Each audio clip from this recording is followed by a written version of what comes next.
તો બનાસકાંઠામાં ભારે વરસાદની આગાહીને લઈને કંટ્રોલ રૂમ શરૂ કરાયા। ડીસાના ધારાસભ્ય પ્રવીણભાઈ માળીએ કંટ્રોલ રૂમની મુલાકાત લીધી। મામલતદાર સાથે કંટ્રોલ રૂમને લઈને જો વધુ વરસાદ પડે તો પરિસ્થિતિનો કેવી રીતે સામનો કરવો તેને લઈને ચર્ચા કરી। તમામ પરિસ્થિતિને પહોંચી વળવા તંત્ર સજ્જ બન્યું છે। મોડી રાતથી બનાસકાંઠા વરસાદની તોફાની બેટિંગ થઈ હતી અને હજુ પણ વધુ વરસાદની હવામાન વિભાગની આગાહી છે। ત્યારે બનાસકાંઠા જિલ્લો રેડ એલર્ટમાં છે, ત્યારે બનાસકાંઠામાં ભારે વરસાદની આગાહીના પગલે કંટ્રોલ રૂમ શરૂ કરાયા છે। મામલતદાર સાથે કંટ્રોલ રૂમને લઈને જો વધુ પરિસ્થિતિ વણશે તો કેવી રીતે આ સામનો કરવો વરસાદી પાણીનો, તમામ પરિસ્થિતિને પહોંચી વળવા બનાસકાંઠા તંત્ર સજ્જ બન્યું છે।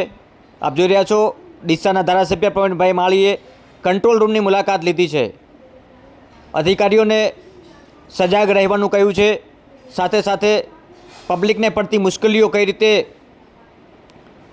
અંત આવ્યા મુશ્કેલીઓને તેને લઈને પણ ખડે પગે તંત્ર બન્યું છે। મોડી રાતથી બનાસકાંઠા જિલ્લામાં વરસાદે તોફાની બેટિંગ કરી છે, ત્યારે બનાસકાંઠા જિલ્લામાં કંટ્રોલ રૂમ શરૂ કરી દેવામાં આવ્યા છે ભારે આગાહીના લીધે।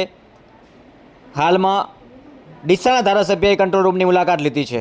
વિભાગની આગાહીના પગલે સ્ટેટ ડિઝાસ્ટર અને ડિસ્ટ્રિક્ટ ડિઝાસ્ટરે જે રીતે આયોજન કર્યું છે અને માન્ય ભૂપેન્દ્રભાઈના સૂચનોથી એમને સમગ્ર તંત્રને આદેશ કરેલા છે કે દરેક જણે સતર્કતા રહેવું, ડિઝાસ્ટરમાં જે પણ કામગીરી કરવી પડે તે કરવા માટેના સૂચનો કર્યા છે।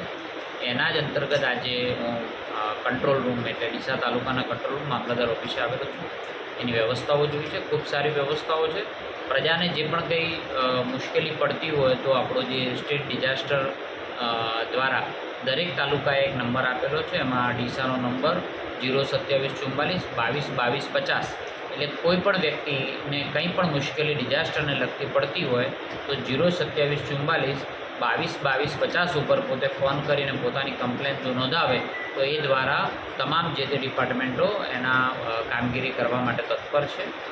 તમામ લોકોને હું વિનંતી કરું છું, આપણા મીડિયાના માધ્યમ દ્વારા પણ વિનંતી કરું છું, કુદરતે ખૂબ સારો વરસાદ આપણને આપ્યો છે પણ તકલીફ ન પડે એના માટેની વાત છે। પણ જ્યારે વરસાદ પડતો હોય ત્યારે તમામ મીડિયાના માધ્યમ દ્વારા એક વિનંતી કરું છું, આપણે વધુમાં વધુ પોતાના ખેતરમાં પડેલા વરસાદને કેચ ધ રેનના નામે ઝીલી લઈએ।